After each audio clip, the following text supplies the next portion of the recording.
뭐 이번 주에 가장 유행한 그림이죠. 그래서 여러분도 보셨겠지만은 미국이 관세를 하면 미국서 소비재를 못 만들으니까 여기서 나이키 신발을 이렇게 트럼프, 머스크, 그다음에 벤스 그 부통령이 만드는 그림이고, 요거는 마가 모자인데요. 이게 $50던 게 $77로 지금 만들고 메이드 인 차이나 뭐 이렇게. 그래서 굉장히 올해 이걸 이제 야유하고 했는데, 인류 역사상 2차 세계대전 이후에 미국이 이런 식으로 조롱을 당했던 거는 여러분이나 저가 보기도 처음일 것 같습니다.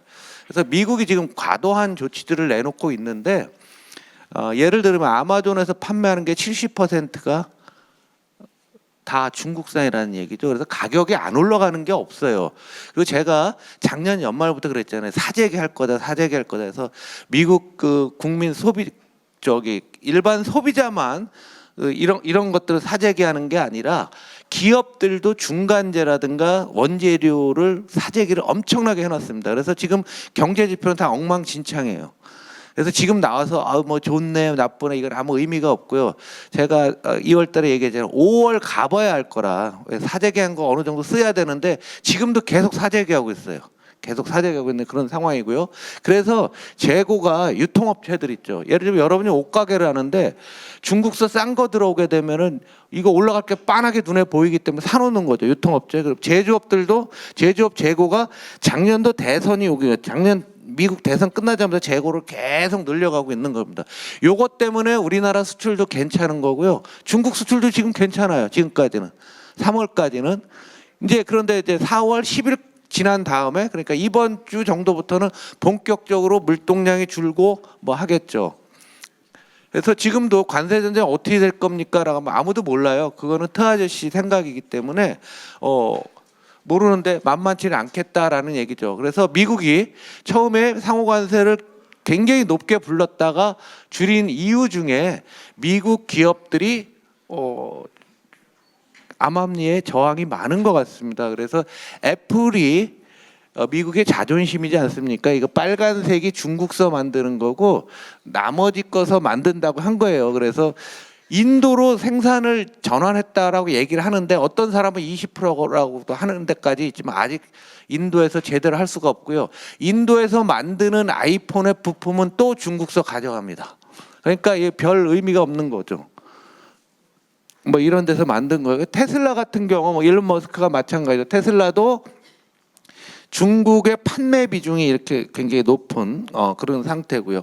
그러니까 미국의 기업들, 트럼프를 가장 많이 지지해주고 정치 자금을 대주고 있는 미국의 빅테크들의 이해관계에 정면적으로 충돌을 하는 것이 트럼프가 조금씩 바뀌는 거죠. 그러니까 스마트폰은 하고 PC 제외했고 어젯밤에는 자동차 부품 제외, 일단은 시간을 끄는 이유가 이대로 가다가는 걷잡을 수 없다라고 보는 겁니다. 미국 기업들이 굉장히 어려운 것 중에 하나가 두 가지 측면. 뭐냐면 중국서 수입하는 비중이 있고요. 미국 기업이 중국에 수출하는 거 있는데 둘 다 지장이 있는 거잖아요. 그러니까 먼저 미국 기업이 중국으로 수출하는 거 이미 불매운동들 막 나오고 있고 언론에 많이 나오고 있는데 이 부분도 줄겠죠. 더 큰 거는 거기서 수입하는 건데 주요 빅테크들의 중국 매출 비중을 보면 퀄컴 같은 경우가 여러분들 스마트폰에 들어가 있는 겁니다. 다 들어가 있는 겁니다. 중국 비중이 45예요. 한 20%씩 되면은 이 기업들이 야 트럼프 우리가 찍어줬는데 이 X 봐라 뭐 이런 생각들이 많이 드는 거죠. 그래서 미국 기업들이 해외에서 벌어들이는 돈은 2차 세계대전이 쭉 올랐는데 이 비중이 GDP에 차지하는 비중이 조금 요런 상태인데 이대로 가다 보면 뚝 떨어지게 되면은 미국의 성장 동력에서 수출에 별 의미는 없지만 이거마저 더 떨어지게 되면은 미국 경제에는 타격이 올 수가 있는 겁니다. 그러면서 중국은 이미 유동수 의원님 조용히 해주십시오. 여기 칠판을 화이트보드를 하나 준비해 주세요. 떠든 사람 이렇게 해서 잘 보시면 중국이 미국과 한바탕 해보겠다고 생각한 거는 2016년입니다. 그러니까 우리로 따지면 그 사드 문제가 있을 때가 그냥 단순하게 사드 문제가 아니라 미중 간에 첨예하게 이제 한번 근접점 한번 벌여보자 했던 게 그때인데 이때부터 빨간색이 아세안, 러시아, 브라질에 대한 중국의 수출을 보면 딱 2016년부터 늘죠. 이걸 다 우회해 놓은 거예요. 그래서 이번에 관세를 막 40%대 불렀다가 10%를 딱 낮추면 요로 다 전환하면 돼요. 그러면 딴 얘기는 뭐예요? 지금 미국이 하는 게 아무 소용이 없다는 얘기잖아요. 중국을 145% 관세를 줘도 우회를 다 할 테니까. 그 소용이 없으면 딴 얘기는 다시 이 말을 바꿀 가능성이 크다라고 보는 거죠. 그래서 이런 상황 때문에 금융시장이 막 움직이다가 어젯밤을 기점으로 해서 야 이제 우리 아무것도 믿지 말고 가만히 있고 그냥 좀 지켜보자. 요거로 미국이 바뀌고 있습니다.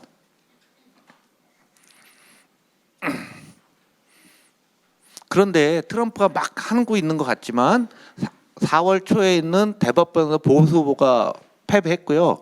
이번 미 하원에서도 2표 차이로 된 거 여러분 아실 겁니다. 2표 차이로 돼서 공화당 내에서도 반발이 상당히 있는 거죠. 그리고 미국 대통령 집권 이게 첫해 3월 지지율을 보면은 트럼프가 역사상 가장 낮습니다. 근데 요거는 이제 여론조사 기관별로 차이가 나는 거죠.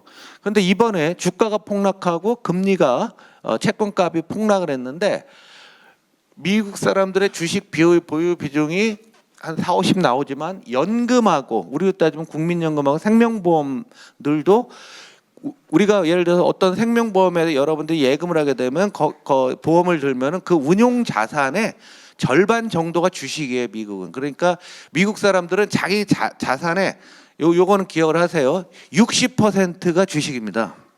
60%가 이번에 한 방에 날아간 거야. 20, 30% 날아간 거죠. 몇 퍼센트라고요? 그런 거는 꼭 기억을 하세요. 60% 정도를 갖고 있는 거예요. 표면적으로는 뭐 30이니 40이니 나오지만 간접적으로 하다 보면은 여러분 그 퇴직연금 받는데 퇴직연금 평가이익이 갑자기 뭐 내가 20%확 줄으면은 기분 좋습니까? 나쁩니까? 열받죠. 그럼 이 사람들 소비를 할까요? 안 하죠. 그래서 트럼프 경제 정책에 대해서 여론조사를 해본 거예요. 4월 초에 해봤더니 이제 오른쪽으로 가면은 이쪽은 잘한다고 이쪽 못한다는데 대부분의 부정적인 여론조사가 상당히 많이 있고요. 그래서 어찌 됐건 트럼프에 대한 부정평가 비율이 올라와 있고 긍정평가 비율은 이게 역전이 됐습니다. 이미 3월 말부터. 그래서 아마 한 2주 정도 지나고 나게 되면 이게 이렇게 올라가고 이게 이렇게 떨어지지 않을까 보는데 미국 사람들은 매우 이기적인 사람들입니다. 패권 국가의 국민은 합리적으로 생각을 안 해요. 내 이익만 생각하는 거죠. 이기적이고 국가도 그렇지만 국민들은 더하다는 얘기죠. 그래서 자기가 이제 내 돈 깨졌죠. 내 돈 깨지고 물가 뭐 이번에 많이 올라가죠. 기분이 좋을 리가 없는 거죠. 거기다 야구는 뭐 한국 사람은 이정우만 잘하지 미국 사람 안 하고. 그러니까 뭐 기분 좋을 일이 있나? 근데 이제 다음 스테이지가 뭘까인데 제가 한 달 전에 이거 미란 보고서 말씀드렸어요. 마더라고라고 해서. 근데 그러니까 다시 갖고 왔는데요. 이거는 딱 저기에죠.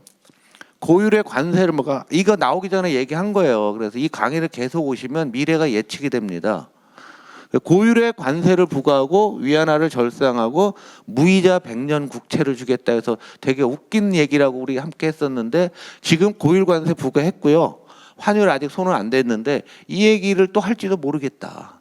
이런 우려들을 지금 시장에 있으니까 이제는 아무도 장기적인 의사결정들이나 이런 것들을 잘 안 하고 있습니다. 그리고 또 하나가 있었죠. 스테이블 코인이라고 해서 미국의 달러 가치가 떨어지게 되니까 그래서 오늘 가상자산의 우리나라 최고의 전문가이신 포스텍의 홍원규 교수님 모신 것도 이 스테이블 코인이 어떻게 바뀌고 있고 그 다음에 우리 이번 대선에서 가상자산 정책을 어떻게 가져가야 되는지를 중심으로 말씀을 좀 해달라고 해서 오늘 모셨고요. 그렇게 되니까 사람들이 에이씨 난 모르겠다. 알만한 건 금밖에 없다. 그래서 지금 이 와중에도 금 가격이 다시 올라가는 이런 것들을 미국이 또 준비하고 있을지 모르겠다라는 얘기죠. 그러나 이거는 잘 모르겠어요. 만약에 미국이 이런 조치를 나왔을 때 미국은 신뢰가 완전히 이루어지고 미국의 신뢰가 이루면 달러 가치가 상당히 위험해지는 거죠. 환율 문제가 좀 남아 있습니다. 환율 문제가 남은 게 지금 우리나라 원화가 굉장히 원화가 평가절하돼 있잖아요. 근데 트럼프 일기 때 이때 잘 보시면은 요때 보시게 되면은 위안화가 이렇게 올렸어요. 위안화를 올리면서 수출할 때 그거 아닙니까? 우리나라 돈으로 따지면 1,500원에 수출하는 거랑 1,200원에 수출하는 거 1달러 했을 때 300원 차이가 나잖아요. 300원 차이가 나니까 이번에 환율을 관세를 올려도 거기서 상당히 상세가 가능해요. 상세가 가능한데 일기 트럼프 때 중국에 25% 관세를 딱 부과하니까 중국이 환율을 여기네요. 환율을 샥 올려버렸거든요. 근데 지금 굉장히 크리티컬한 부분에 와 있어요. 이게 달러당 위안화의 장기 그림이에요.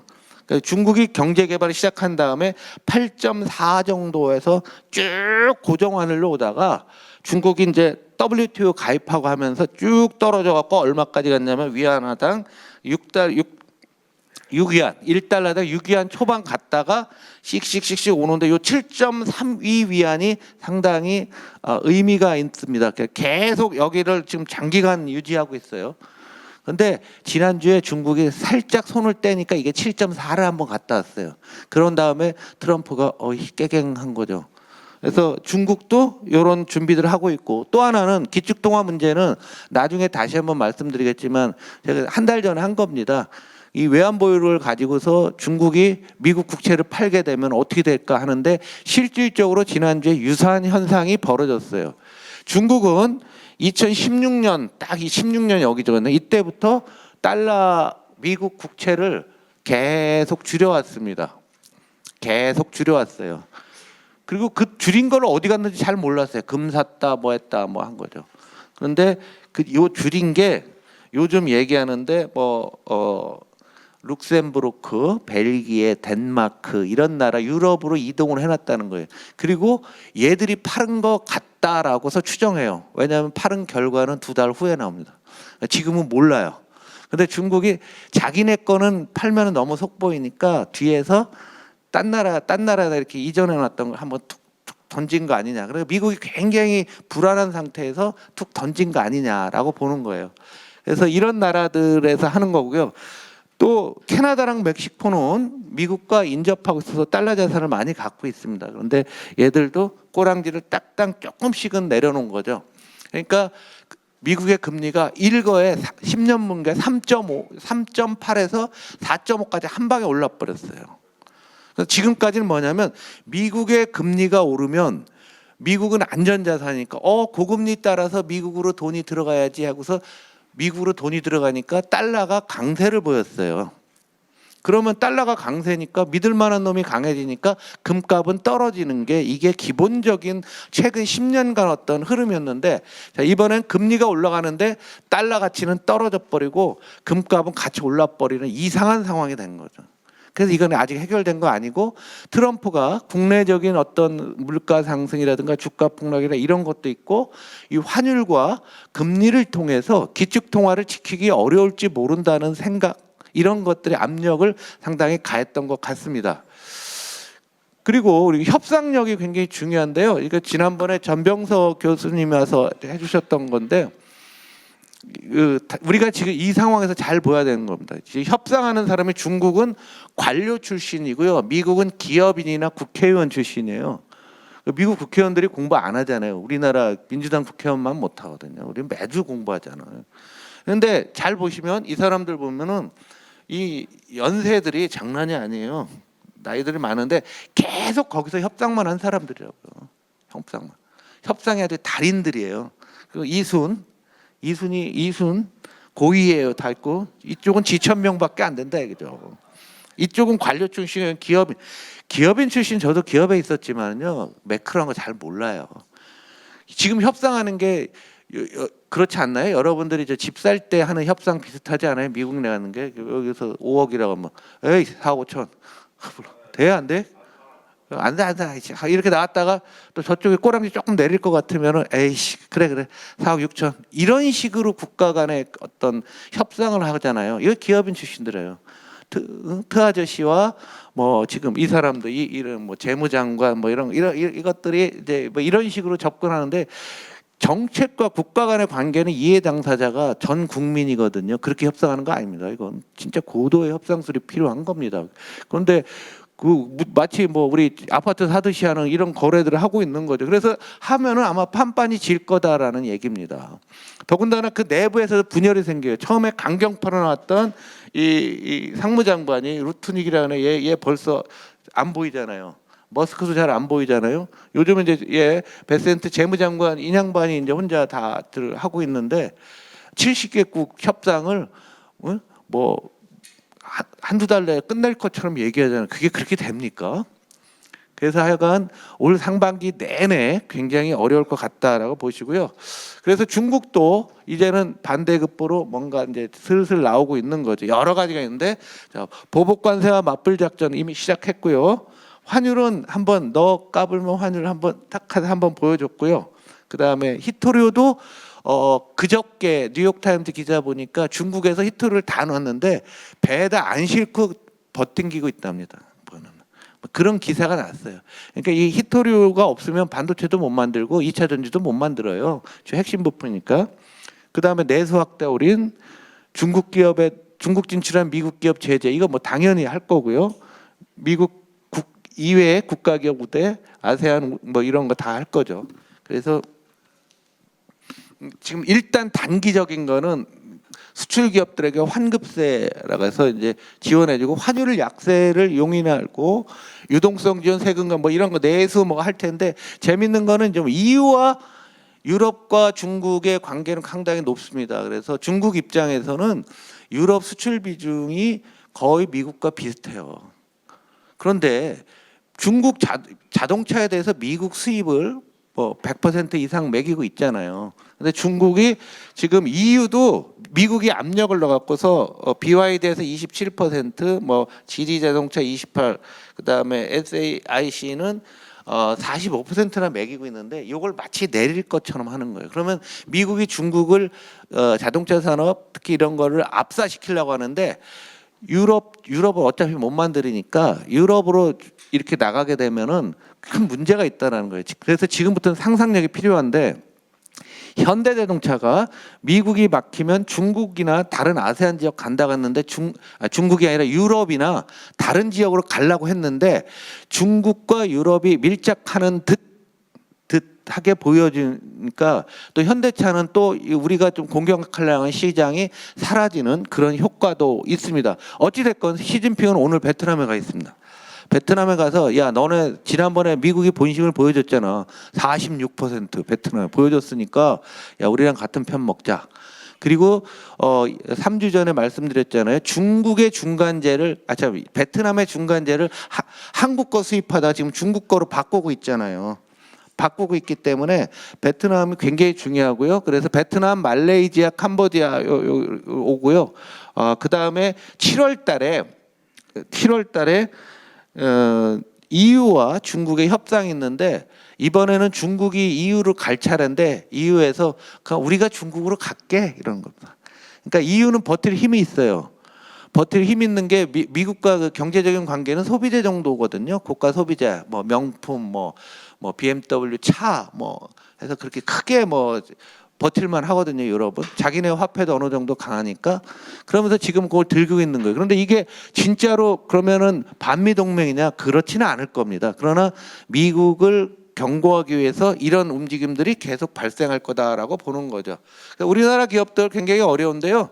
뭐 이거 다 지나갔으니까 그 현대차가 이번 조치 25% 조치했을 때 매출이 182조에서 180조, 영업이익이 14조에서 12조로 12% 준다고 했는데 요거 아주 낙관적인 시나리오입니다. 이렇게 될 수가 없어요. 그리고 여기에는 뭐가 깔렸냐면 현대차가 혁신을 해갖고서 나름대로 현대차가 지금 글로벌리 굉장히 잘 나가고 있거든요. 잘 나가고 있기 때문에 거기에 대한 기대감이지 실제로 이렇게 될지는 가봐야 합니다. 그래서 이 가정은 좀 나는 틀렸다고 보는데요. 그러면은 현대기아차 굉장히 중요하죠. 일자리가 중요하니까. 그래서 매출은 요 정도씩 뭐 줄 거라고 하는데 2024년 영업이익에서 약 한 40에서 36% 미국에서 줄게 되고요. 그러면 앞으로는 어떻게 할 거냐라고 보는데 비용을 감내해야 됩니다. 일단은 만약에 25%인데 오늘 나온 거는 부품만 연기하고 완성차는 25라고 했잖아요.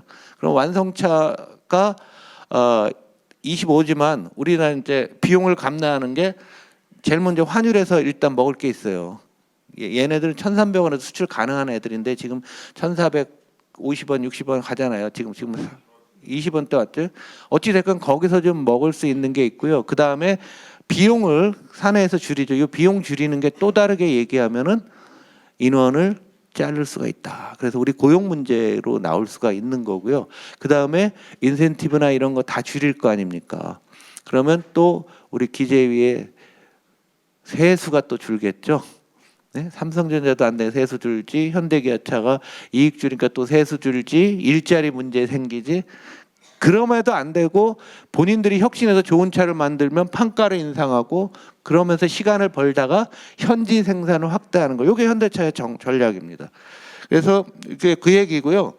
특히나 작년도 말에 만들어놓은 메타플랜트라고 있잖아요. 조지아에 진 거. 미국 가면 이 공장을 한번 가보셔야 되는데 세계에서 가장 효율적인 공장이라고 합니다. 그래서 이게 이제 제대로 올 연말쯤 100% 가동이 되면 미국에서 현대차가 미국으로 수출하는 것 중에서 70%를 이 공장에서 생산하게 되면 어느 정도 현대차는 벗어날 수 있다라는 이런 낙관적인 좋은 시나리오로 갖고 있는데요. 소비자들이 미국 경제가 어려워져서 차를 안 사는 국면에 대해서는 별로 생각들이 없다라고 보고요. 이제 이게 여기서 70%를 가동하게 되면은요, 한 50만 대 되거든요. 50만 대잖아요. 이게 한국서 만들던 50만 대가 미국서 만들면 뭐가 문제가 생기냐. 일자리. 여기다가 GM대가 어떻게 될지 아직도 모르잖아요. 지금 부평, 인천 이쪽 경제에 다 영향을 주실 텐데 이거 어떻게 된다. 지금 아무도 모르잖아요. 지금 어떻게 될지가. 그래서 미국 회사는 봐준다. 성격상 그런 얘기 할 뿐이기도 하잖아요. 그렇지 않나요? 그냥 마음대로니까. 그래서 이거는 이런 거 수출 잘해야 되는 거예요. 근데 어찌 됐건 지금 미국이 굉장히 궁지에 몰려 있는 건 사실이에요. 그래서 지금 한덕수 총리가 협상한다고 해서 하고 마치 다음 주에 타결할 것처럼 하는데 지금 미국이 굉장히 어려운 상황으로 가고 있잖아요. 지금 보시니까 미국도 만만치 않은 거잖아요. 만만치 않기 때문에 지금 협상 빨리 서둘 필요가 없어요. 그래서 내일 일본하고서 협상을 하겠다고 오늘인가 내일 화상으로 알래스카 LNG 화상회의 확실하게 이상한 생각이 있는 것 같아요. 그래서 하여간 그건 알아서들 대응도 잘 해주시고. 그런데 지금 국익을 위해서 지금 이거 하면 정말 안 되거든요. 여유 있어요. 지금 미국 진짜 어렵고 특히나 채권 시장이 무너지면서 달러 가치에 대해서 그 공포감이 굉장히 많이 커진 거예요. 그래서 자동차가 제일 큰 영향이고요. 나머지도 한번 생각을 해보시면 이게 지난번에 상호관세를 나온 게 이게 미국의 본심이잖아요. 근데 마치 우리는 자동차 뭐만 생각을 하는데 그렇지 않습니다. 영업무역이 여러분들 다 있는 노스페이스 만드는 겁니다. 어디서 방글라데시에서 만들어요. 방글라데시가 37% 받았습니다. 이거 언제든지 될 수 있는 거죠. 화승 엔터프라이즈는 뭐예요? 여러분 신발 아디다스. 아디다스 어디서 만드냐? 베트남, 인도네시아. 여기 관세를 한번 옛날에 보세요. 이렇게 안 하고 지금 10% 한다고 한 겁니다. 한세실업은 뭐 만들어요? 옷 중에서 저기 갭 청바지, 미국 수출 세계 최대 기업이에요. 그러니까 미국 가면 청바지 사오잖아요. 그거 우리 한세실업 거예요. 어디서 만든 거냐면 니카라 가서 만든 거예요. 그걸 미국 미제라고 또 그게 미국 옛날에 그랬잖아요. 근데 얘네들이 이런 식으로 쿠션을 넣으면 다 어려워지는 거예요. 그래서 이 상호 관세를 일단 10% 해놓고 하한이라고 했는데 이건 상한이 됐잖아요. 이 중간 어디에선가 협상들을 다 하겠다는 겁니다. 그래서 이런 회사들이 다 지금 쫄고 있는 거고, 여러분 HMM이 옛날 현대상선이에요. 무역이 줄으니까 현대상선 이익 전망을 보면은 잘 보시면은요, 매출액이 11조, 10조, 8조대로 뚝 떨어진다고 하고 이익은 2조대에서 1조 미만으로 내려온다고 하는데 반토막 나는 거예요. 이런 전망. 그러니까 영향이 우리는 그냥 단순히 자동차 뭐 이런 것만 보시는 게 아니라 다른 것들을 다 있다라고 보고요. 그 다음에 비관세 장벽에 대해서 아주 세게 나올 가능성이 커요. 이제 경제 논리를 했더니 잘 안 통하니까 비관세 장벽에서 이런 게 있어요. 의원님들 그 각 상임위별로 해당 사항 다 있으니까 제가 시간 관계상 설명을 못 드리고 저도 잘 모르거든요. 그러니까 요거 2페이지 있는데 꼭 보좌관들 줘서 야 우리 상임위랑 관련된 거 있으면 미리 좀 챙겨주시기 바랍니다. 국내 어려운 거 뭐 여러분 수도 없이 많이 했는데 요거만 다 나쁜데 중소기업 가장 나쁜 거 요새 대기업이 확 올라가고 있어요. 여러분들이 아는 우리의 위생을 책임질 애경 비누로 큰 거 아니에요? 한정 의원님도 어릴 때 그 분홍색 비누 있잖아요. 그게 애경이잖아. 옛날에. 예? 이게 애경이 맛이 가고 있는 거예요. 부채 비율 보세요. 이게. 예? 몰라요? 분홍색 그거? 이쁜이 비누. 그 전에 다이알 전에 그건 동산유지고. 예. 그 광고가 한송이 국화꽃을 피우기 위해서 그 광고가 나오면서 했잖아요. 아, 죄송합니다. 꼰대 소리라서. 근데 대기업들까지도 지금 어려워지는데 이게 대기업은 사업 구조 조정과 관련돼서 말씀을 드렸는데요. 이 건설회사 부도나는 거 보게 되면은 점점 큰 회사들로 계속 늘고 있고 여기서 고용이 안 되는 거죠. 그래서 시멘트 생산이 35년 만에 최저라는 거예요. 우리나라는 뭐 건설하고 있는 게 없어요. 거기 그러다 보니까 고용의 문제가 생겨서 실업급여, 지급액 뭐 이런 것들이 지금 기록들을 세우고 대부분 이제 다음 달 되면 이렇게 나올 거예요. 통계 발표 이후 최저치. 그 이전은 모르지만 지금 그런 숫자들이 쭉 나오고 이거는 통계 이후 최저치 아니겠습니까? 그래서 우리 고용들 3월 고용인데 이거는 2월을 얘기하는 거예요. 3월 고용에 3월에 발표했으니까 2월 기준으로 보면은요 고용 다 안 좋아요. 제조업 11만 개 줄고 그다음 늘어나는 것은 보건, 사회복지. 이거 뭐 계속 이거 정부 중심으로 나고 고령화 사회 반영하는 거고 공공행정, 건설이 어마어마하게 줄고 있는 거죠. 시멘트랑 관련이 되고 있고 청년 실업률 7.5% 4년 만에 최고치. 그리고 1에서 17시간 그러니까 이 근로 시간 기준은 언론에는 이런 거 안 나오는데 여기 짧게 알바 형태로 하는 일자리는 늘고 있고요. 그냥 그런 대로 하는 18에서 35시간 36시간은 뭐 늘어났습니다. 요거는 이제 저기도 있어요. 3월이 되면은요 날이 풀리면서 일자리가 늘어납니다. 그래서 40대 일자리 수와 제가 계속 보여드리고 있어요. 업데이트 해놓는데 지금 이제는 올해는 이제 여기서 이렇게 움직일 테니까 여기 겨울이라 줄었다가 날 풀리면서 슬슬 늘고 있는데 40대보다 올라가고 있고 이번 선거에서 우리 당의 가장 강력한 지지층인 40대들이 상당한 실업에 노출돼 있고 지금 30대도 늘고 있어요. 그래서 이 고용 문제 너무 쉽게 보시면은 안 된다는 거예요. 참고로 제가 이 그림을 가장 많이 보여드렸는데 작년도 시작할 때 이때 시작한 거거든요. 이러면서 제가 그랬죠. 가랑비에 어쨌든지 실업이 계속 줄을 거다. 그래서 이 제조업 계속 줄고 청년 일자리 계속 줄고 그다음에 이게 늘어나는 것은 다 어르신 일자리 저급한 것만 늘어나. 이 트렌드가 단 한 번도 안 바뀌고 있는 거예요. 언제까지? 여러분들 이번 22대 끝날 때까지. 모르죠. 우리가 집권해 갖고서 바꿔놓으면은 다 업턴을 시키는 게 이게 우리가 목표가 돼야 될 것 같습니다. 근데 내수가 그냥 침체해서요. 요즘 아주 안 좋은 지표들이 나요. 그거 몇 가지 말씀을 드리면 10만 원 미만의 소액 절도, 마트 이런 데서 흔히 얘기해서 전문용어로 세빈다. 이렇게 하는데 뭐 아이 키우는 엄마가 마트에서 뭐 훔쳐 이런 사건이 지금 2배나 늘었어요. 우리 이 자료를 내신 분이 더불어민주당 최현일 의원님이 이게 탁 받아서 참 정말 잘하시는 거예요. 오셨나요? 이런 일이 있고요. 그 다음에 프랜차이즈가 또 처음으로 주는 거예요. 프랜차이즈 뭐 커피집이니 빵집이니 줄고 있고요. 애들 저 유학 보낸 사람들 있죠. 우리 해외 유학에 부지 나가 있잖아요. 한 20만 나가 있는데 얘들 환율 때문에 아주 애들 고통스럽고요. 뭐 많고 술도 잘 안 드시니까 대리 기사도 안 되고요. 술을 안 먹으니까 음주운전 사고가 주는 거예요. 그래서 보험사들이 돈을 벌어요. 손보사들이 별 이상한 짓들이. 그러니까 우리가 생각하지 못하는 우리 밑에서 미세한 분야가 바뀌고 있는 거고 지금 대리기사 하시는 분들은 굉장히 어려우실 거예요. 그래서 제가 항상 그러잖아요. 여러분들 그냥 집에 가시면 안 된다. 계속 술 드시고 기사 안에 있으니까 뭐 하고 해야 된다는 얘기입니다. 그러면 내수가 늘어날 수 있냐? 쉽지 않다라는 거예요. 우리나라가 표면적으로는 GDP 중에서 내수 비중이 가장 낮은 국가예요. 우리나라 밑에가 중국이 있어요. 그래서 내수 확대해야 되는데 안 된다 얘기예요. 왜? 돈 있는 사람들이 지금 여윳돈이 가장 많아요. 있는 사람도 그냥 딱 쟁기고 있는 겁니다.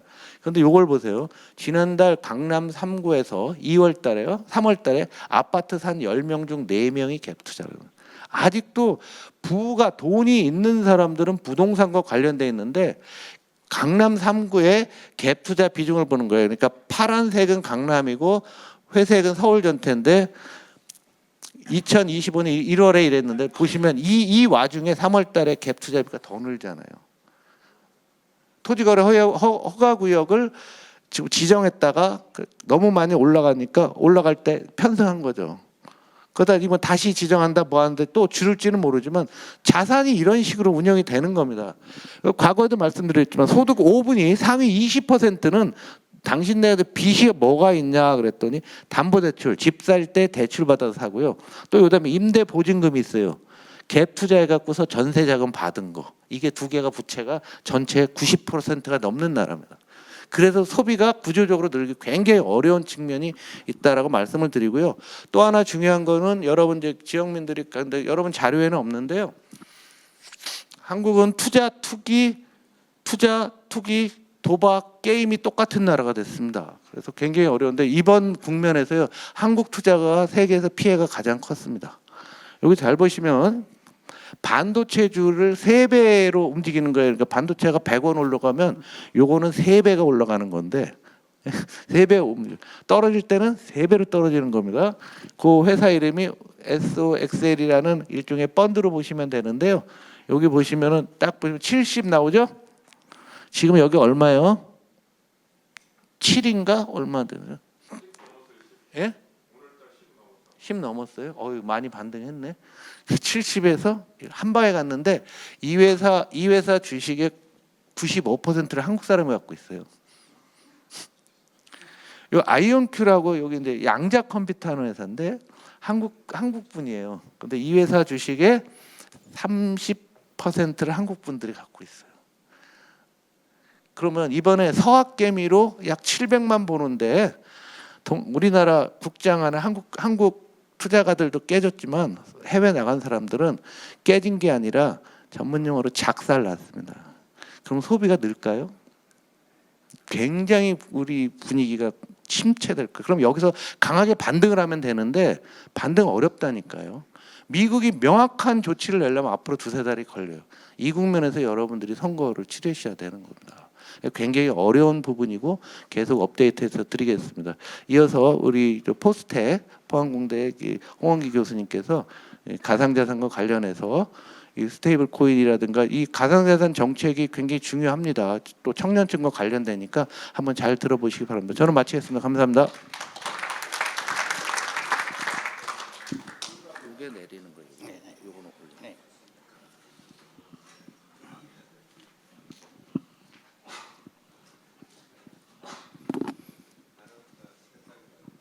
네, 안녕하십니까. 방금 소개받은 포항공대 컴퓨터공학과 홍원기 교수입니다. 인사드리겠습니다. 우리 홍성국 최고위원님께서 몇 주 전에 좀 만나고 그 부탁을 해주셔서 여러분들께 그 블록체인과 디지털 자산, 특히 오늘 스테이블 코인 관련된 내용을 좀 여러분들께 소개를 해주십사 하고 부탁을 하셔서 이 자리에 참석을 했고요. 오늘 그 스테이블 코인을 여러분들이 이 자리를 떠날 한 30분 후에 떠나기 전에 스테이블 코인이 뭔지를 확실히 알고 좀 떠나셨으면 좋겠고, 근데 스테이블 코인이 사용하는 핵심 기술이 뭐냐? 그것이 블록체인입니다. 그래서 오늘 여기 계시는 분들은 블록체인에 대해서도 확실하게 좀 이해를 하시고 가시면 좋겠습니다. 저를 잠깐 소개해드리면 저는 그 1975년에 그 서울에서 고등학교를 다니다가 캐나다로 이민을 갔습니다. 부모님 따라서 이민을 가서 20년 동안 거기서 살고 공부를 하고 그다음에 그 교수를 하다가 1995년 20년 후에 포항공대 컴퓨터공학과 조교수로 부임을 하게 되었습니다. 그리고 지난 30년 동안 포항공대에서 교수직을 해왔고요. 그러니까 다음 달이 되면 이제 꽉 차는 30년입니다. 제가 여기 있으면서 30년 동안 있으면서 이제 다양한 뭐 강의와 연구 그리고 제가 운 좋게 KT에 2012년에 2년 동안 그 종합기술원장 CTO로 일도 해봤고요. 그 다음에 실리콘밸리 창업도 해봤고 국내 창업도 해본 경험이 있습니다. 그래서 완전히 연구만 하고 강의만 하는 사람이 아니다라는 걸 말씀을 드리고 싶고요. 그 제가 그 2018년부터 18년부터 그 블록체인 관련된 연구와 강의를 시작을 했는데요. 그러면서도 한국에서 보니까 블록체인 기술에 대해서는 정부에서 이걸 R&D 펀딩을 지원을 하는데 그것의 가장 핵심적인 킬러 애플리케이션이고 분야인 디지털 자산, 암호화폐에 관련돼서는 펀딩을 안 해주셨어요. 그래서 저희가 연구센터를 설립할 때도 이름을 크립토 블록체인 연구센터라고 이름을 지어서 연구를 해오고 있고요. 제가 2018년부터 이게 제가 강의했던 그 홈페이지입니다. 저희 포항공대 그 대학원 과목도 강의를 했고 그래서 2018년부터 작년까지 강의를 했고요. 이 강의한 자료들은 우리 학교뿐만 아니라 정부 교육부에서 만든 K묵이라는 그 우리 코비드 때 많이 활성화됐던 온라인 교육 콘텐츠로 제 강의 자료들이 다 올라가 있습니다. 그래서 이 자료들은 지금도 무료로 누구든지 공부를 할 수 있는 자료들이고요. 그러고 했더니 전 세계에서도 제 강의 자료를 좀 보고 강의를 듣고 싶다라고 해서 미국의 콜세라라는 그 온라인 콘텐츠 사이트에 그 스탠포드 교수가 만든 이 콜세라에 또 올라가 있습니다. 그리고 2018년에 제가 블록체인 서밋 코리아라는 것을 계획을 하고 개최를 서울에서 했습니다. 이 이틀 동안 한 행사에서는 국내외 블록체인 업계에 있는 전문가들을 초청을 해서 블록체인이 뭐다, 그다음에 블록체인의 응용이 뭐다라고 하는 것을 발표를 한 계기였고요. 그 다음에는 이 분야가 이제 굉장히 뜨겠구나. 전 세계적으로 보니까 연구하는 사람들이 점점 더 많아지고 있어요. 그래서 이런 테크니컬 IEEE 블록체인 크립토커런시 컨퍼런스를 제가 IEEE의 승인을 받아서 공식적으로 서울에서 나흘 동안 개최를 했습니다. 그 이후에 그 캐나다 토론토, 그 다음에 호주 오스트레일리아, 중국 상해, 그 다음에는 두바이, 아일랜드 더블린, 그 다음에 올해는 그 피사 이탈리아에서 이 학술 대회를 개최를 합니다. 그래서 이것은 그 IEEE 컨퍼런스 블록체인 중에서는 가장 저명한 그 학술 대회로 지금 일어나고 있고요. 그 다음에 제가 대학에서 우리 학생들, 학부생들, 대학원생들한테만 이 중요한 내용을 강의를 한 것이 아니라 그 2018년 이쪽 커뮤니티의 리더들을 만나서 어떤 것이 중요한가. 특히 이제 포항공대 출신들이 굉장히 이 블록체인 분야에 잘 하고 있었습니다. 그래서 그 리더들을 만나서 뭐가 필요하냐라고 물었을 때 그 서울에 그 인더스트리 사람들을 위한 이 블록체인과 암호화폐 과정을 만들어 줬으면 좋겠습니다. 물론 학위 과정이 아니고 비학위 과정에서 12주 동안 하는 것을 매 학기 했고요.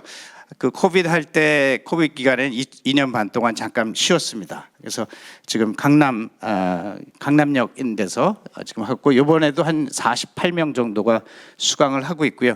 여러분들 국회의원님들께서는 굉장히 바쁘시겠지만은 여러분들 보좌관들이고 보내서 공부를 좀 하실 수 있게 하면 좋을 것 같습니다. 그래서 이런 그 산업적 그 프로그램을 진행을 해왔고요. 자, 오늘의 핵심은 이제 블록체인 블록체인. 우리 홍성국 최고위원께서는 우리 의원님들은 대부분 기본은 다 알고 계시니까 좀 스테이블 코인만 좀 포커스해서 강의를 해달라고 말씀하셨는데, 자, 그래서 이 퀴즈가 나갑니다. 블록체인이란 무엇인가? 혹시 대답해 주실 수 있는 분 계신가요? 자, 그러면 암호화폐란 무엇인가? 블록체인을 블록체인 상에서 만들어지는 그 디지털 화폐를 그 암호화폐라고 그러는데요. 그러면 블록체인 상에서 만들어진다는 게 무슨 말인가 하고 하는 것도 굉장히 중요하고, 블록체인이 무엇인가, 왜 중요한가 하고 하는 것을 간단하게 여러분들께 소개를 드리겠습니다. 그래서 이런 암호화폐고 물물 교환 시대부터 우리가 지금 피아트 법정화폐 시대까지 이르는 것도 잘 아실 거고요. 법정화폐가 뭔지도 아실 거고, 그 다음에 이제 암호화폐가 등장하게 된 그 이유는 또 한두 시간 강의를 해야 되는데, 그거는 스킵하고, 이 2008년 10월 마지막 날에 할로윈 나잇에 이 비트코인이라는 화이트 페이퍼 논문입니다.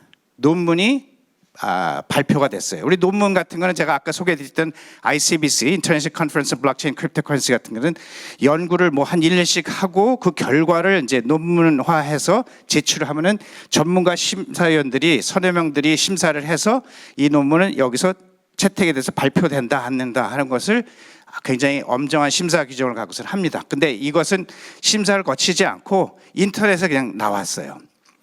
근데 여기 이름이 이제 비트코인이고, 요 사토시 나카모토라는 어떻게 보면은 그 일본 사람의 이름을 가진 저자의 논문인데, 이것은 실제적인 일본 사람도 아니고 실제적인 어떤 사람인지 아닌지 아직도 밝혀지지 않았습니다.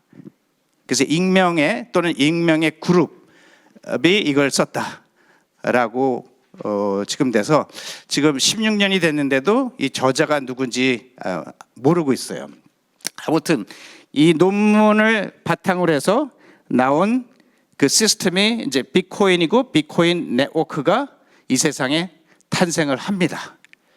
그래서 이 비트코인 네트워크는 전 세계에 그냥 관심 있는 사람들이 2009년 1월 3일에 나온 그 오픈 소스로, 여러분들 오픈 소스는 다 아시죠? 누가 개발을 해서 자 이거 갖다 써 하고 인터넷에 공표를 하는 겁니다.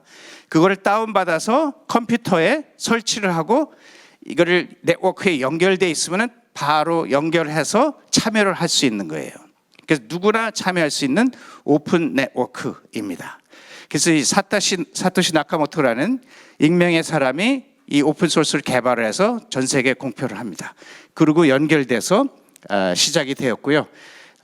그래서 여기에 이제 참여하는 노드들이 이렇게 몇 개 보이는데, 지금 현재로서는 한 5, 6만 대의 컴퓨터들이 전 세계에 연결이 돼 있었고 이것이 운영이 되고 있습니다. 여기에 또 중요한 개념이 이제 개념이 마이닝이라는 것이 나오는데, 우리 마이닝 하면은 이제 금을 채굴 하다, 은을 채굴 하다라고 하는 것인데, 여기서 이제 비트코인을 채굴 하다. 그래서 이 네트워크가 운영이 되면서 매 10분마다 그 비트코인을 인센티브로 제공을 합니다. 그래서 이제 그걸 마이닝이라고도 개념이 하기도 하고, 근데 뭘 하느냐? 그 네트워크에서 지금 그 발행되고 있고 일어나고 있는 트랜잭션들을 그 네트워크에 전부 다 기록을 하게 돼 있어요. 근데 기록을 하는데, 기록이 누가 수정을 할 수도 있고 조작을 할 수도 있고 바꿔치기도 할 수 있는데, 이 비트코인 네트워크에서는 매 10분마다 지난 10분 동안 일어난 그 트랜잭션들을 이제 잠굽니다.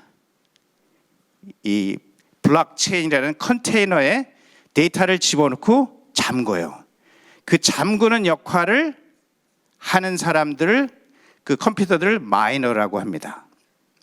자, 그 10분에 하는데, 자, 그러면 전 세계 수만 대 컴퓨터들이 있는데 누가 이것을 잠글 거냐라고 하는 결정을 하는 것이 이 바로 이 비트코인에서 사용되는 그 합의 알고리즘입니다. 합의를 하는데 예를 들어서 6만 개의 컴퓨터들이 있는데 그 중에 하나가 당첨이 됩니다. 그래서 그 노드가 이 지난 10분 동안 일어났던 2,000개 트랜잭션에 대한 그 잠금을 할 수 있고 그 노력에 대한 대가로 비트코인을 인센티브로 받는 것입니다. 예. 자기 컴퓨터, 자기 전기, 그다음에 자기 인터넷 이걸 써서 참여를 하기 때문에 그 수고에 대한 인센티브로 비트코인을 주는 겁니다. 이것으로서 인센티브가 굉장히 중요한 것이 이 블록체인 분야이고요. 그래서 이 인센티브를 꼭 필요로 하다. 그렇지 않으면 참여를 안 하고 인센티브를 이제 주는데 맨 처음에는 죄송합니다. 이렇게 이제 비트코인 가격이 지금 최근에 1억 5천까지도 올라갔었죠. 한 개. 지금 한 1억 2천으로 조금 떨어지긴 했으나 맨 처음에 거의 가치 없는 것으로 시작을 했다가 점점 더 가치를 갖게 되고 5월 22일인가가 피자데이라고 합니다. 이 우리 커뮤니티에서는 피자데이가 뭐냐? 그래서 그 2011년도인가요? 그 블록체인 나오고도 한 2년 돼서 그 미국에 이것을 채굴하고 참여하는 그 사람이 이게 가치가 없어갖고 그거를 인터넷에 올렸어요. 누가 피자 2판만 보내주면 내가 10,000개 비트코인을 줄게. 네, 그리고 이틀 후에 피자가 딜리버리가 되고 그 10,000개가 지급이 됐습니다. 여러분 한 개 지금 얼마라 그랬죠? 한 1억 2천 정도 되는데 10,000개 하면 얼마입니까? 어마어마한 숫자가 피자 2판에 팔려졌습니다. 그래서 비트코인의 가치는 이제 공급량이 2,100만 개로 디자인이 됐어요. 2,100만 개 이상으로 올라가질 않습니다. 다른 암호화폐들은 이게 한정이 되어 있지 않기 때문에 계속 발행을 합니다. 그러나 비트코인은 지금 주체가 없기 때문에 이 2,100만 개로 처음부터 디자인이 됐고 계속 이걸로 나가고 있습니다. 그리고 탈중앙화된 네트워크에서 운영이 됐다. 아까 뭐 6만 개의 컴퓨터 노드들이 있는데 어디가 중앙에서 뭐 컨트롤하는 데가 없어요. 자율적으로 운영이 되는 게 바로 이 비트코인 네트워크고 대부분의 그 블록체인 네트워크들이 그렇게 운영이 되고 있습니다. 그래서 디지털 골드라고 불리기도 하고 그리고 이제 글로벌 접근성이 있어서 인터넷이 있는 데서는 언제든지 쉽게 빠르게 주고받을 수 있는 매체로 비트코인이 뜨고 있는 것입니다. 아까 그 말씀드린 거에서 맨 처음에 이것이 나왔을 때 그 마이너들한테 인센티브로 여기 몇 개씩 준다 그랬습니까? 50개씩 줬어요. 매 10분마다 50개씩의 인센티브가 주어졌습니다. 한 4년 후에 이것이 이제 이걸 반감기라 그러는데요. 그 인센티브가 반으로 줄어서 25개. 그 다음에는 12.5개, 6.25개. 지금 현재는 3.125개가 매 10분마다 그 결정되는 마이너들한테 제공이 됩니다. 지금도 3.125면 거의 한 4억 정도가 되죠. 그래서 제 컴퓨터를 자발적으로 참여를 시켜서 이 네트워크가 운영이 되게 하는 것입니다. 이 마이너들이 많으면 많을수록 점점 더 거기에 있는 데이터들을 수정한다든가 뭘 고친다든가 하는 게 어려워서 지금 거의 불가능한 상태로 이것이 운영이 되고 있습니다. 그 블록체인에 그 활용되는 기술들을 보면요, 이쪽에 암호를 써서 그 데이터들을 암호화하고 누가 쉽게 풀지 못하게 만들어 놓고요. 데이터 구조, 분산 시스템, 이 합의 알고리즘, 아까 마이너들을 결정하는 이 알고리즘을 합의 알고리즘이라고 그러고, 그 다음에 이 블록체인 상에서 아까 암호화폐가 발행이 된다 그러는데 이 스마트 컨트랙트, 스마트 계약이라는 걸 통해서 만들어집니다. 그리고 데이터가 저장이 되고 이제 토크노믹스, 경제학적인 건데 요거 빼놓고는 나머지는 전부 다 컴퓨터 공학에서 나온 연구되고 개발된 기술들이에요. 그래서 제가 80년대 캐나다 워털루 대학에서 박사과정 하고 할 때 이 합의 알고리즘, 뭐 분산 시스템 이런 것들을 많이 연구를 했었거든요.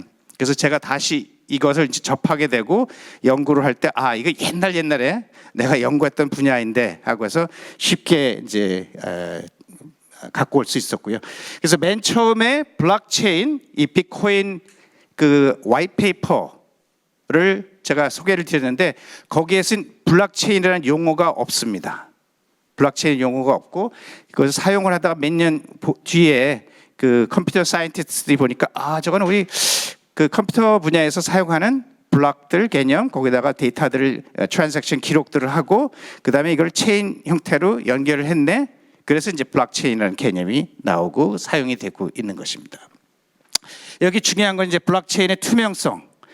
블록체인 특징은 이 네트워크에 아주 단순하게 한 건데요. 이게 수만 개의 노드들이 있는데 그 중에 한 개의 노드에 있는 데이터를 누가 악의적으로 수정을 한다라고 하면 이 네트워크 전체에서 바로 그거를 파악을 할 수 있고 그 데이터는 수정이 안 되게 막을 수 있는 방법이 이 블록체인의 특징입니다. 그래서 각 노드들마다 모든 데이터가 다 동일하게 카피가 돼 있어요. 그래서 내가 갖고 있는 데이터하고 이쪽에 수정된 데이터를 금방 파악을 할 수가 있는 것입니다. 그래서 이것이 불가능하다. 이 수정이고 위조고 변조고 불가능한 게 블록체인의 특징입니다. 그래서 블록체인은 탈중앙화가 돼 있고 누가 중앙에서 컨트롤하는 것이 없습니다. 그리고 누구든지 정보를 확인을 할 수가 있어요. 트랜스페런트 모든 데이터가 공개되어 있습니다. 그 다음에 이제 신뢰할 수 있는 정보다. 누가 수정을 마음대로 못하니까 이 불가능하니까 이것이 스테이블하다, 임뮤터블하다. 그 특징을 갖고 이제 진행이 됐는데 주로 이제 페이먼트 쪽으로 했는데 페이먼트는 여러분도 아시다시피 이 비트코인을 갖고 우리 식당에 가서 결제를 한다 그랬을 땐 이게 10분마다 이제 결제가 되는데 10분 동안 기다릴 수가 없죠. 우리 크레딧 카드, 신용카드를 사용하면 한 2, 3초 안에 결제가 되는데 그래서 그러한 문제점들이 있고요. 전기를 많이 쓴다는 문제점도 있고 하고 해서 그 다음으로 나온 게 이제 2세대 블록체인인 이더리움입니다. 이 비탈릭 부테린이라는 친구가 제가 박사학위 했던 캐나다 워털루 대학의 컴퓨터공학과에 신입생으로 입학을 하고 얼마 있다가 이제 빌 게이츠나 스티브 잡스 같이 중퇴를 합니다.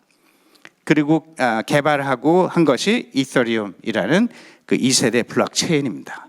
그 내용에 대해서는 지금 시간상 말씀을 안 드리고요.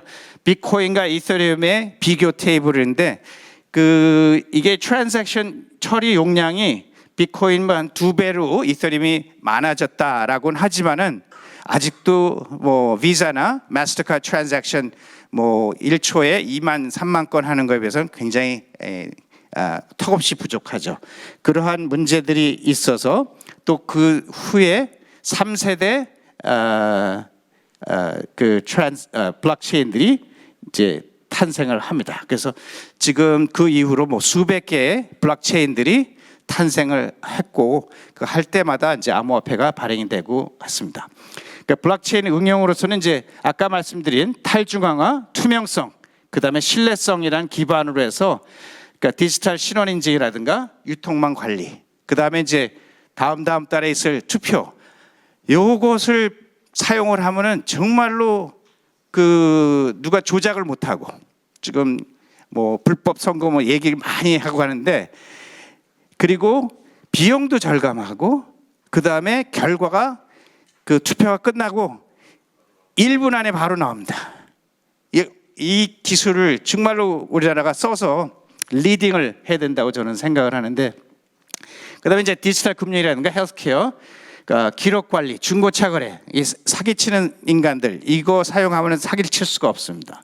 지적재산권 보호라든가 에너지 시장, 모든 계약, 부동산 거래 중개사들이 다 끼고 있죠. 이걸 통하면은 그 중개사들이 필요 없고 다양한 비즈니스 계약을 하는데 이것이 뭐 위조가 된다든가 변조가 된다든가 하는데 이 블록체인을 사용을 하면 이것들을 다 방지를 할 수가 있습니다. 그래서 디지털 신원 인증, 뭐 해외 송금, 공급망 관리, 의료 정보 관리 이런 디지털 시큐리티 쪽, 그다음에 이제 뭐 디지털 자산 수탁 서비스. 요즘 은행들이 많이 있는데 지금 이 디지털 자산들을 그 관리해주는 서비스들이 이제 점점 더 많아지고 있습니다.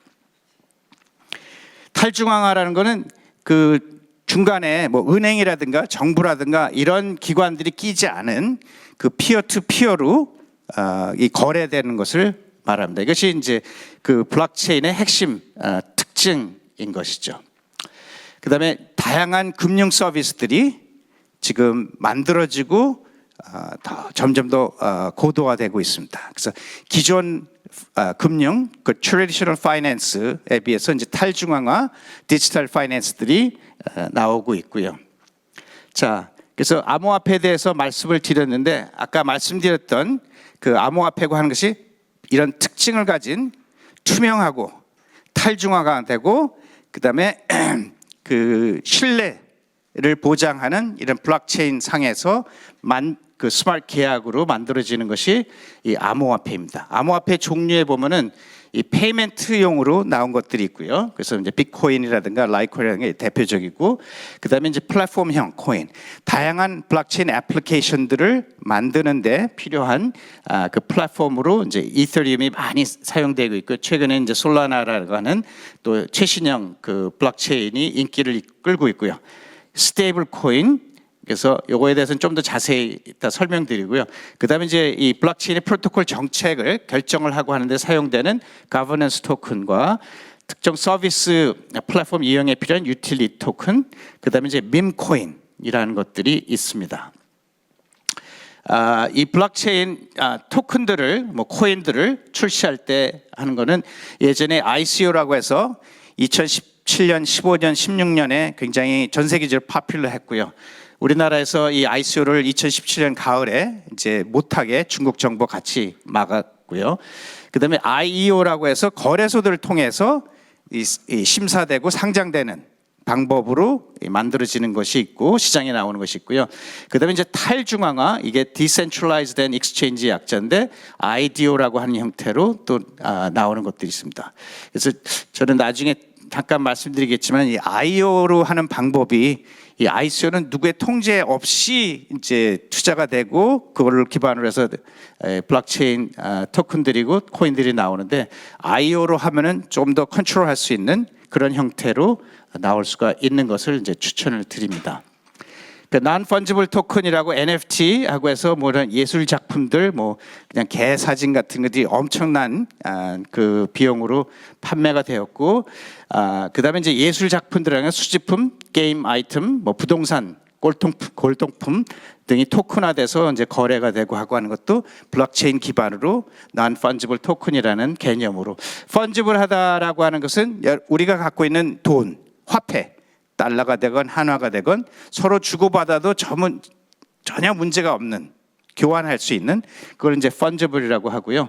non-fungible이라는 것은 각각의 특색을 갖고 있었고 이 교환을 할 때 교환하기가 쉽지가 않은 것들을 non-fungible 토큰들이라고 합니다. 그래서 그런 것들이 이제 거래되는 탈중앙화된 거래소, 뭐 중앙화된 거래소.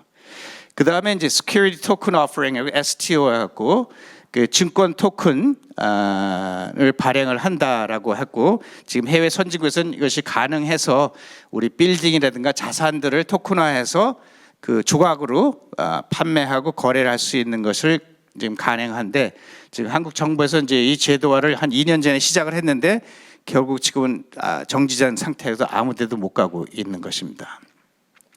요즘 또 Real World Asset이라고 RWA가 유행하고 있는데요. 결국은 이제 이 월드 자산들을 토큰화해서 블록체인 상에서 토큰화해 갖고 그걸 거래할 수 있게 하고 하는 것을 Real World Asset이라고 합니다.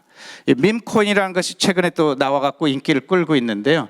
뭐 일론 머스크의 뭐 도지코인이라든가 이런 것들이 좋은데, 최근에 이 도널드 트럼프가 대통령이 바로 되기 전에 그 자기 밈코인을 발행을 했어요. 자기 것만 아니라 자기 마누라 것까지도 발행을 했습니다. 멜라니아 밈코인이라고 해갖고 이걸 굉장히 이제 맨 처음에 인기를 많이 끌어갖고 돈을 엄청나게 벌었어요. 그리고 이제 막 팔아제끼고 하고 하면서 이것은 이게 대통령 영부인이 이게 할 짓이 못 되는데라고 인상을 찌푸리는 사람도 꽤 많이 있습니다. 그래서 여기 계신 분들도 한번 생각은 해보시는데 이런 거 발행하는 거 아주 쉽습니다. 어렵지는 않습니다. 그러나 조심하셔야죠. 이제 이런 걸 할 때. 자, 그래서 스테이블 코인은 이제 법정 화폐로 표시한 코인의 가격이 거의 변동하지 않는 그러한 암호화폐를 스테이블 코인이다. 그러니까 여기 한국말로 스테이블 코인, 영어로 스테이블. 여러분 스테이블이란 말 아시죠? 스테이블하다, 변하지 않는다. 그것을 이 스테이블 코인이라고 합니다. 우리 비트코인 같은 암호화폐는 굉장히 올라갔다 내려갔다 이게 그 변화가 많은데 이 스테이블 코인이라는 것은 그 변화가 없는 코인을 스테이블 코인이라고 합니다. 그래서 USDT라든가 뭐 USDC, 그다음에 바이낸스, 그다음에 우리나라에서 만들었던 우리나라 그 권도영이라는 아주 스마트한 청년이 만들었던 이 테라 UST가 잘 나가다가 이제 완전히 문을 닫게 됐죠. 안타까운 일이지만은 그것이 스테이블 코인 중에 하나였습니다. 그러니까 디지털 자산 거래소가 이런 스테이블 코인을 포함해서 암호화폐들을 증권 시장에서 거래하듯이 할 수 있는 것을 디지털 자산 거래소라고 하고 있고요. 그다음 거기서도 이제 센트럴라이즈 중앙화된 이게 거기 주인들이 있고 사장들이 있고 사람들이 있고 이것이 거기에 의해서 지금 증권 거래소 같이럼 거래가 되는 곳을 센트럴라이즈드 디지털 거래소라고 합니다. 대표적인 우리나라는 업비트, 빗썸, 뭐 코인원, 코빗, 코박스 같이 있고요. 미국에는 이제 그 크라켄이라든가 코인베이스, 뭐 전 세계적으로 바이낸스, 후오비 등등이 있고요. 그 다음에 탈중앙화된 거래소라는 것들이 있습니다. 이것은 누가 컨트롤을 하지 않아요. 이 블록체인 상에서 개인과 개인들이 원하는 암호화폐를 교환할 수 있는 방법입니다. 수수료도 굉장히 적고요. 그래서 이거는 추적하기가 쉽지가 않은 방법으로 거래가 되고 있습니다. 그래서 다 블록체인 상에서 블록체인이 그 못 믿는 사람들 간의 그 신뢰를 제공을 하는 것이군요. 브로커 필요 없이 할 수 있는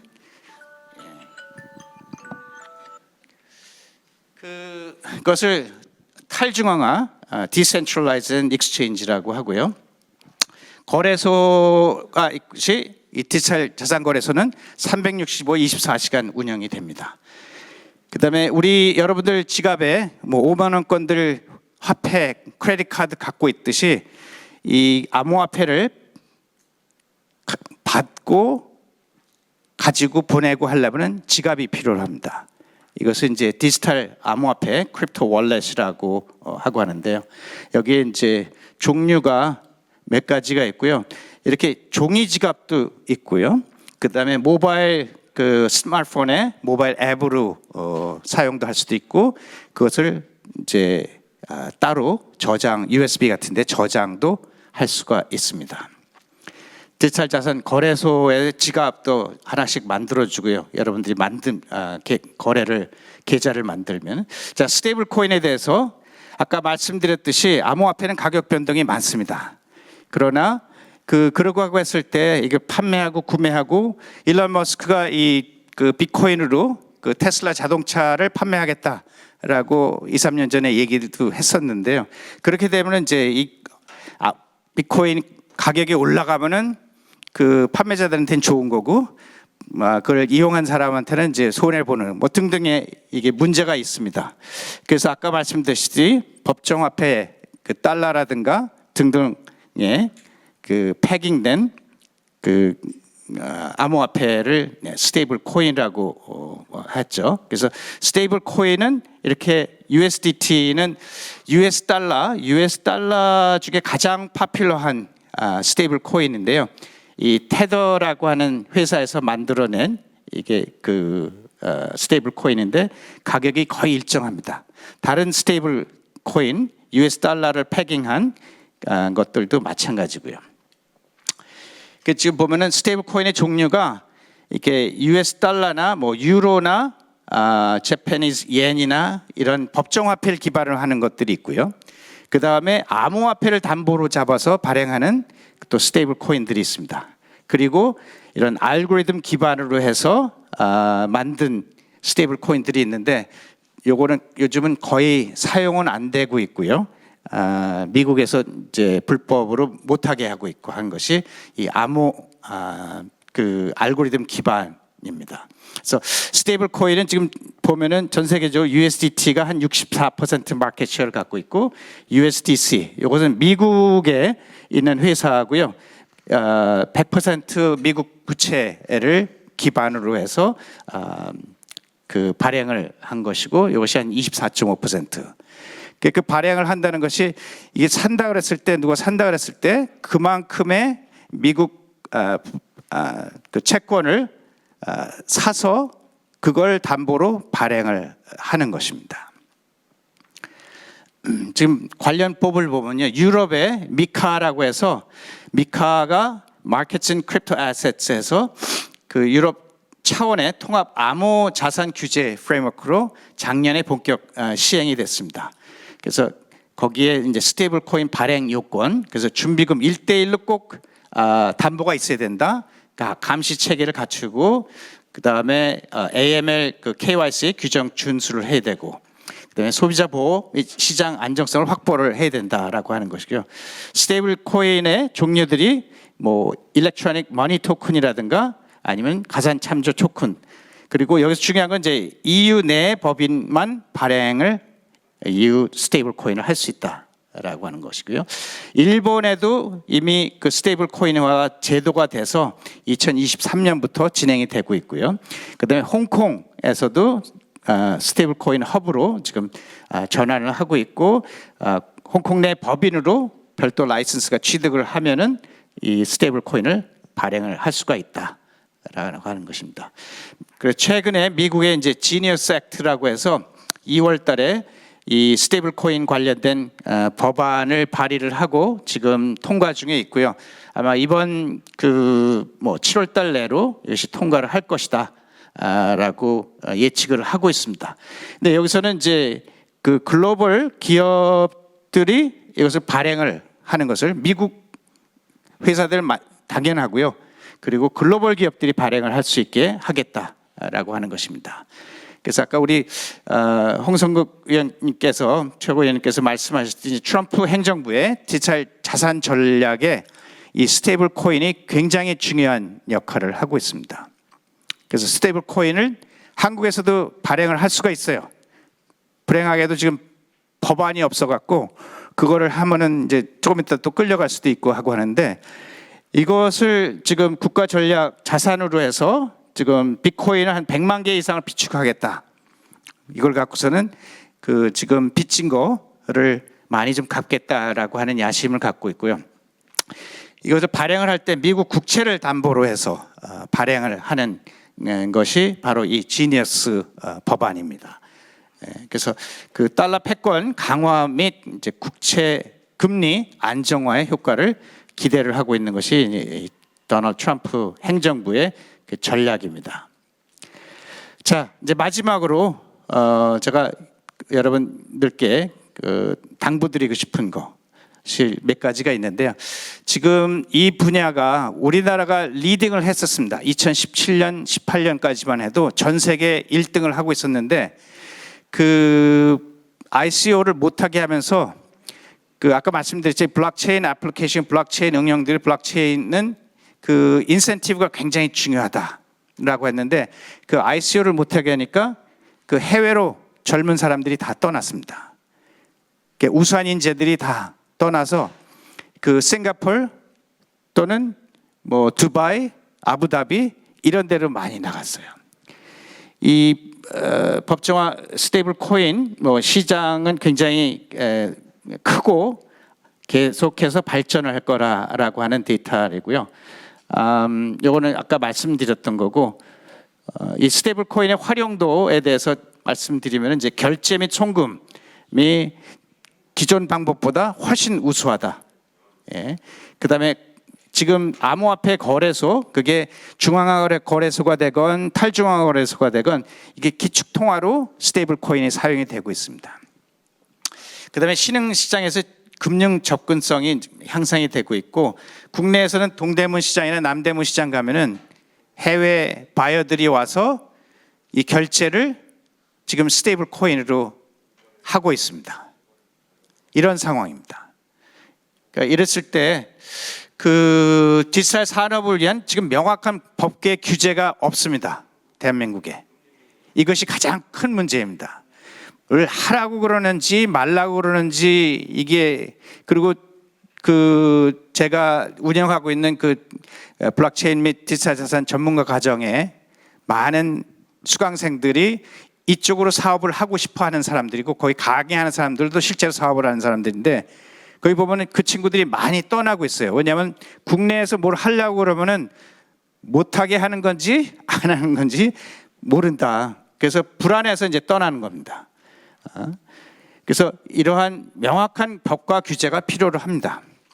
두 번째로는 이제 디지털 자산 전략기구의 설립이 필요로 하다. 잘 아시겠지만 그 도널드 트럼프 행정부의 백악관 내에 데이비드 삭스라는 친구를 모셔서 이 친구가 AI와 이 디지털 자산 쪽에 컨트롤 타워를 맡겼습니다. 그렇듯이 우리나라에도 대통령 직속의 디지털 자산 위원회가 꼭 있어야 된다고 저는 생각을 합니다. 그래서 이 컨트롤 타워가 있어서 이 굉장히 중요한 분야를 이끌어야 됩니다. 그리고 대통령이 직접 이것을 통솔해야 됩니다. 그 세 번째로는 이제 말씀드렸듯이 많은 인재들이 떠났습니다. 그래서 이 분야에 인재들을 찾을 수가 없습니다. 지금 우리나라에서 뭐 AI 교육에 굉장히 많은 투자를 하고 있는데, AI 대학원도 많고 하건데, 지금 블록체인 및 디지털 자산 교육 대학원이라든가 이런 것들이 없습니다. 뭐 학부 프로그램도 없고요. 그래서 이런 것들이 필요로 하다. 그 다음에 비트코인, 이더리움, ETF 허용을 해야 됩니다.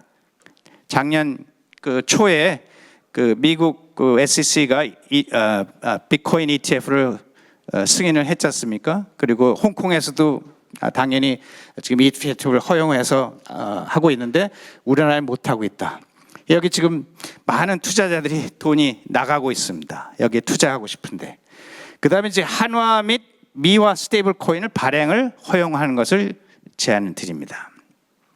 자, 한화 스테이블 코인, 국내에서의 많은 거래들이고 하고 하는 거를 이 한화 스테이블 코인으로 하면 좋지 않겠냐. 그리고 지금 해외 그 K 컬처, K 팝, K 드라마 팬들이 엄청 많은데, 이것을 해외에서 한화로 결제를 할 수 있게 스테이블 코인으로 하고 한다면은 한화 그 방어에도 많은 도움이 될 거라 생각하고요. 자, 미화 스테이블 코인 왜 그걸 허용을 하면 좋겠느냐? 이것이 지금 전 세계적으로 일어나는 일인데 한국만 빠져서는 안 된다라는 생각이고, 이걸 하려면 이제 돈이 많아야 되기 때문에 뭐 중소기업이라든가 이런 저기들은 하기 쉽지는 않을 거고, 그러나 대기업들이 이런 걸 하고 왔을 때, 뭐 예를 들어서 삼성전자, 저 삼성전자하고 아무 관계가 없습니다만은 삼성전자 같은데 글로벌 사업을 하고 할 때 이런 걸 사용을 할 수 있게 해서 발행하는 것도 좋지 않겠냐 하는 게 제 생각입니다. 그 다음에 국내에서 외국인의 디지털 자산 거래 및 투자 허용을 하십사라고 하는 겁니다. 이게 지금 안 되고 있는데 이걸 하게 하고요. 그 다음에 이제 국내 법인, 요거는 뭐 된다고는 얘기는 하고 있지만은 아직도 안 되고, 국내 법인의 디지털 자산 및 취득 거래 허용을 제안드리고, 그 다음에 아까 잠깐 말씀드렸듯이 이 블록체인 프로젝트 아주 참신한 아이디어를 갖고 있어갖고 새로운 것들을 혁신적인 서비스를 만들어내고 할 때 거기에 토큰들을 발행을 할 수 있어야 되는데 지금 못해서 해외로 나가고 있다라고 하는 거예요. 그래서 이제 IO 기반, 그 거래소 기반으로 허가제를 도입을 해서 발행을 허용하는 것을 제안을 드립니다. 그다음에 디지털 자산의 합리적 과세 제도, 뭐 급투세 법안이 폐지되었으니까 디지털 자산 과세도 폐지돼야 하는 것을 추천드리고요. 자, 이런 것들을 이제 제안을 드린 것은 좀 뭐 결론입니다. 마지막 장이었는데 어디로 도망을 갔는데, 아무튼 이 분야는 굉장히 중요한 분야고, 디지털 경제는 여러분들 아시다시피 지금 디지털 사회가 점점 더 속도화되고 있고, 우리나라에서 지금 굉장히 잘했던 분야를 그 정부가 이걸 막게 하고 제도화도 안 하고 해서 지금 우수한 인재와 돈이 다 해외를 나가고 있다. 오히려 우리가 끌어들일 수 있는 좋은 기회이고 환경을 갖고 있는데도 그걸 하지 못하고 있다라고 하는 게 참 안타깝다라고 하는 말씀을 드리고 싶고, 여기 계신 국회의원님들께서 이 제안들을 좀 채택을 해주셔서 그 가능하게 한다면은 우리나라가 많이 발전할 수 있지 않을까 하고 하는 뜻에서 말씀을 드렸습니다. 감사합니다.